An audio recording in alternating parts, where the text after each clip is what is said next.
On August 28, 2009, a 911 dispatcher in San Diego received a call. A man's voice, calm but urgent. "We're in a Lexus, we're going north on 125 and our accelerator is stuck. We're going 120, we're in trouble. There's no brakes." Then, quieter. "We're approaching the intersection, hold on and pray." The call lasted 49 seconds. 4 people died. The driver was Mark Saylor, a 19-year veteran of the California Highway Patrol. His passengers were his wife Cleofe, their 13-year-old daughter Mahala, and Cleofe's brother Chris. The car was a loaner from a Lexus dealer. Toyota's official explanation would eventually blame a floor mat. 4.5 years later, Toyota paid $1.2 billion in a federal settlement. Not for the floor mats, for lying about them. To understand the crash, you need to understand the road that led there.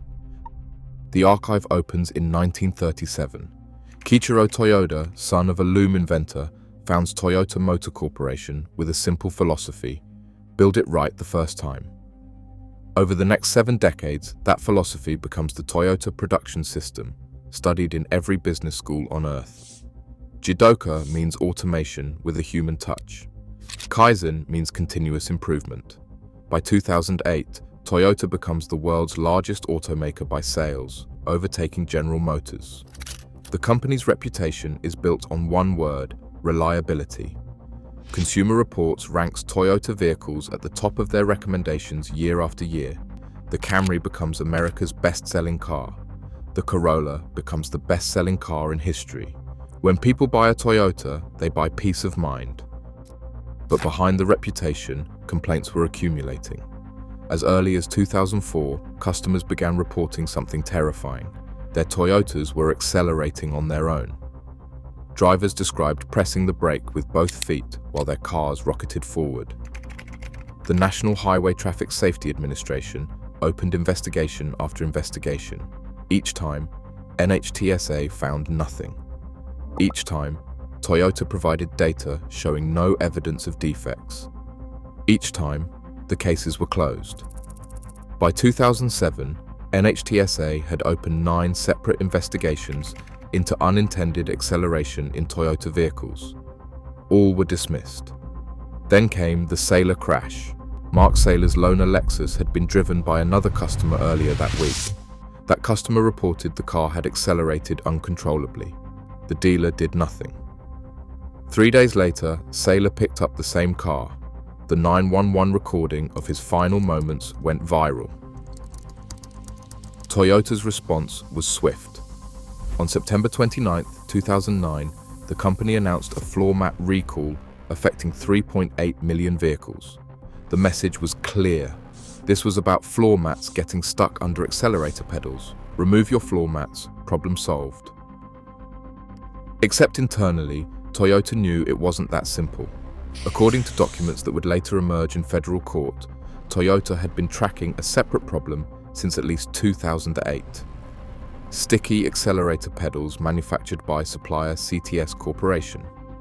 The pedals could mechanically stick in a partially depressed position, independent of any floor mat. Toyota had already quietly implemented a design fix in Europe. In the United States, they said nothing. On October 30th, 2009, Toyota sent letters to vehicle owners about the upcoming recall.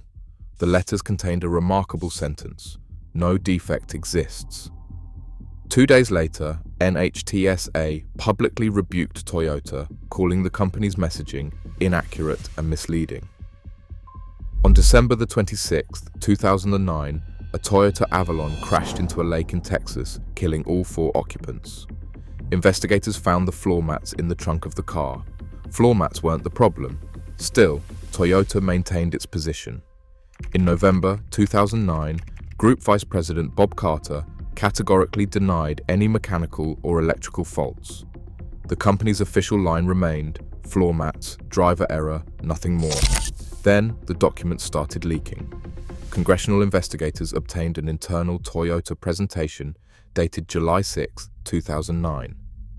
The presentation, given to Toyota's incoming North American executive, celebrated the company's government relations victories. Under the heading Wins for Toyota, one bullet point read, Negotiated equipment recall on Camry ES regarding sudden acceleration saved $100 million plus with no defect found. Toyota had successfully lobbied for a limited floor mat recall instead of a full vehicle recall. They considered this a win. Representative John Meeker held up the document during congressional hearings. This, he said, is absolutely appalling. On January 21, 2010, Toyota finally acknowledged what it had known for years. The sticky pedal problem was real. The company announced a recall of 2.3 million additional vehicles. 5 days later, Toyota took the extraordinary step of suspending sales and production of 8 models, including the Camry and Corolla. By then, the damage was accelerating. Toyota's stock price fell 20% in the first quarter of 2010. While Ford's stock rose 80% over the same period, Toyota shareholders watched billions evaporate. The Wall Street Journal estimated the total financial impact could exceed $5 billion. On February 24, 2010, Akio Toyoda appeared before Congress. The grandson of the company's founder had inherited an empire and was now watching it burn on live television. Toyoda, speaking through a translator, offered an explanation that would become infamous. We pursued growth over the speed at which we were able to develop our people and our organization. I regret that this has resulted in the safety issues described in the recalls we face today. In other words, we grew too fast. That's why people died. Representatives were not satisfied. Where is the remorse? Demanded Marcy Kaptur. I do not think it reflects significant remorse for those who have died. Toyota remained adamant on one point. There was no electronic problem. The company's drive-by-wire throttle system was not at fault. The issues were mechanical only, floor mats and sticky pedals. This would prove half right and entirely misleading. NASA spent 10 months and employed dozens of engineers to examine Toyota's electronic systems. In February 2011, they found no electronic flaws capable of causing unintended acceleration. But that wasn't the whole story. What NASA couldn't explain, and what Toyota refused to acknowledge, was why complaints about unintended acceleration in Toyotas outnumbered every other manufacturer combined. Consumer reports. Data showed Toyota and Lexus vehicles accounted for over 40% of all sudden acceleration complaints in 2008, despite selling only 15% of the cars. Something was different about Toyotas. The company never explained what. Meanwhile, internal communications revealed employees who knew the public statements were lies. In January 2010, after a meeting with NHTSA, one Toyota employee was said to exclaim, "Idiots, someone will go to jail if lies are repeatedly told. I can't support this." No one went to jail. Instead, Toyota wrote checks. In April 2010, NHTSA fined Toyota $16.4 million for failing to notify the agency of the sticky pedal defect within the legally required 5 days. In December, another $16 million fine for delays in the floor mat recall. In 2012, Toyota agreed to pay $1.1 billion to settle a class action lawsuit over lost vehicle value. In 2014 came the largest payment of all.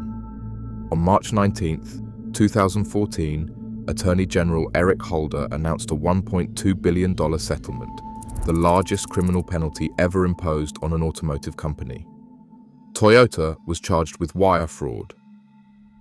Toyota confronted a public safety emergency as if it was simply a public relations problem, Holder said. Put simply, Toyota's conduct was shameful. FBI Assistant Director George Venizelos was less diplomatic. Toyota put sales over safety and profit over principle. Not only did Toyota fail to recall cars with problem parts, they continued to manufacture new cars with the same parts they knew were deadly. The settlement required Toyota to admit it. Misled consumers and regulators. Under a deferred prosecution agreement, the criminal charge would be dismissed in 3 years if Toyota complied with all terms. No individual executives were prosecuted. Christopher Reynolds, Toyota's chief legal officer, called the settlement a major step toward putting this unfortunate chapter behind us. The chapter included approximately 90 deaths linked to sudden acceleration, over 10 million recalled vehicles worldwide, and years of denial, deflection, and documented deception. And floor mats. Always floor mats. The irony is that Toyota's response made everything worse. Volkswagen's Dieselgate would later cost over $30 billion because they installed defeat devices in 11 million vehicles. Toyota's penalty was smaller, but its sigh-in was almost purer. It had actual defects, knew about them, and chose to blame a piece of carpet. Consider the contrast. When Ford faced the Explorer rollover crisis in 2000, CEO Jacques Nasser appeared on television within days. Ford recalled 6.5 million tires, severed its relationship with Firestone, and took the financial hit. The company lost billions, but preserved something more valuable: the belief that Ford would tell you the truth. When General Motors faced the ignition switch scandal in 2014, new CEO Mary Barra apologized personally, established a victim compensation fund, and commissioned an independent investigation that laid bare the company's failures. GM paid $900 million in criminal penalties and admitted to concealing information. Executives were fired. The company didn't blame the customers who died. And when Akio Toyoda's grandfather built Toyota, he established the most famous principle in manufacturing: stop the line when something goes wrong. The Andon cord lets any worker halt production when they see a defect, fix it before it reaches the customer. Quality over speed, safety over schedule. Toyota forgot its own founding principle. They kept the line running. They told customers to remove their floor mats. They celebrated saving $100 million in a PowerPoint presentation, 1 month before Mark Saylor and his family burned to death in a ravine. The July 2009 memo wasn't an aberration. It was the culture. Another internal document showed Toyota's lobbying efforts had also delayed side airbag regulations, saving $124 million. Delaying tougher door lock rules saved 11 million more. Each delay was a victory to be documented and celebrated. For a company built on continuous improvement, Toyota had perfected the wrong process: continuous denial. By 2015, Toyota had regained its position as the world's largest automaker. The recalls faded from headlines. The settlements were paid. The company had, as Reynolds promised, put the chapter behind them. But some chapters deserve to stay open. 3 mistakes that turned a fixable problem into a billion-dollar crime. First, Toyota turned a mechanical problem into an institutional lie. The sticky pedal defect was real and fixable. Engineers in Europe had already implemented a solution. The cost of extending that fix to America would have been a rounding error on Toyota's balance sheet. Instead of addressing it immediately, the company spent years constructing an alternative narrative about floor mats and driver error. When the truth emerged, the cover-up became the crime. Second, they optimized for the wrong metric. That July 2009 presentation, celebrating $100 million in savings, represented Toyota's government relations philosophy. Every avoided recall was a win. But the calculation ignored the exponential cost of exposure. The $100 million they saved became $1.2 billion in criminal penalties, plus $1.1 billion in class action settlements, plus $32 million in NHTSA fines, plus untold billions in lost sales and reputation damage. The company that pioneered lean manufacturing forgot the most expensive inventory of all: unresolved liability. Third, they abandoned their own philosophy at the exact moment they needed it most. The Toyota production system exists precisely for situations like this: a defect in the field, customers at risk, a clear quality problem requiring immediate action. Every principle Toyota taught to manufacturers worldwide: stop the line, go see for yourself, root cause analysis, respect for people, was violated by their own leadership. When employees warned that someone will go to jail if lies are repeatedly told, management kept lying. The culture of quality became a marketing slogan, while the culture of concealment became the operating reality. The $1.2 billion settlement was the largest in automotive history at the time. General Motors would later exceed it for their ignition switch scandal, but Toyota set the template: deny, delay, deflect, and when that fails, pay.